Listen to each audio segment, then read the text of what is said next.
Hello friends, तो कैसे हैं आप लोग। आज हम लोग बात करेंगे ओवरऑल hazard इन कंस्ट्रक्शन। यानी कि अगर हम लोग कंस्ट्रक्शन में काम करते हैं तो किन किन खतरों का सामना करना पड़ सकता है।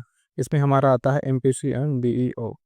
तो दोस्तों सबसे पहले हम बात कर लेते हैं एमपीसी मतलब मैकेनिकल हजार्ड, फिजिकल हजार्ड और केमिकल हजार्ड के बारे में।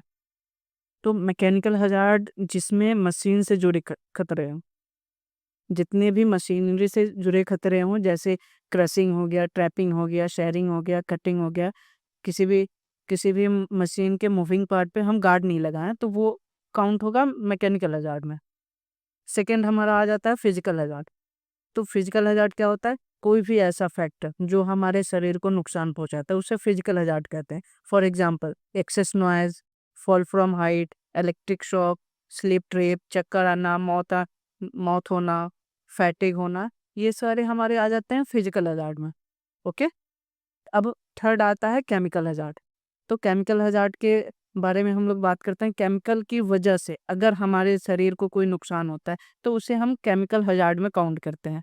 ओके। फॉर एग्जांपल एसिड में हम काम कर रहे हैं, एसिड से हमें हमारे शरीर को कोई नुकसान हो रहा है तो वो केमिकल हजार्ड में। पेंट, केमिकल कॉज इरिटेशन, जैसे हमें मतलब कि खुजली वगैरह हो जाता है नॉर्मल तौर पे, इससे हमें थोड़े से एलर्जी वगैरह भी होते हैं, तो ये भी हमें केमिकल हजार्ड में ही काउंट करने होते हैं।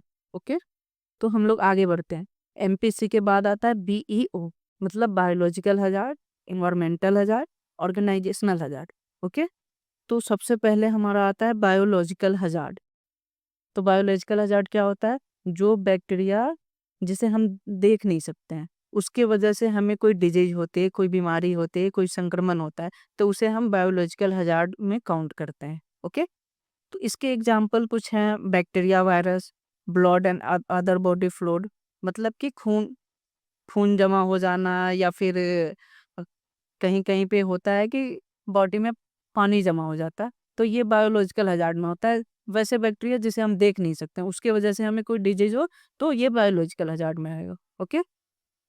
अब नेक्स्ट आता है हमें इन्वायरमेंटल हजार्ड या इलेक्ट्रिकल हजार्ड। ठीक है।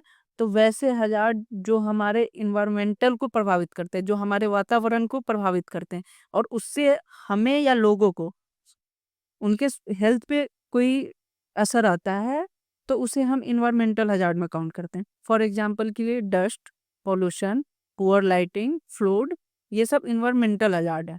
ओके। अब हमारा नेक्स्ट आता है इलेक्ट्रिकल हजार्ड। तो जब इलेक्ट्रिक की वजह से कोई हजार्ड उत्पन्न होता है, कोई खतरा उत्पन्न होता है, तो उसे हम इलेक्ट्रिकल हजार्ड करते हैं। ये बहुत सिंपल है। ठीक है। इलेक्ट्रिक शॉक लगना, या फिर इलेक्ट्रिक करंट की वजह से डेथ हो जाना, या फिर स्पार्क होना, ये सब इलेक्ट्रिकल हजार्ड में काउंट होता है। ऑलराइट। नेक्स्ट हमारा और लास्ट आता है ऑर्गेनाइजेशनल हजार्ड। तो ऑर्गेनाइजेशनल काम, कम समय में ज़्यादा काम करना, वर्कलोड दे देना, चाहे पेपर वर्क हो या ऑफिस वर्क हो, ये मेंटली डिस्टर्ब करता है वर्करों को, एम्प्लॉय को। तो ये ऑर्गेनाइजेशनल हजार्ड। एक तौर पे सिंपल तौर पे इसको बोलेंगे कि अगर ऊपर से अननेसेसरी प्रेशर आता है तो उसे हम ऑर्गेनाइजेशनल हजार्ड में काउंट करते हैं। ओके।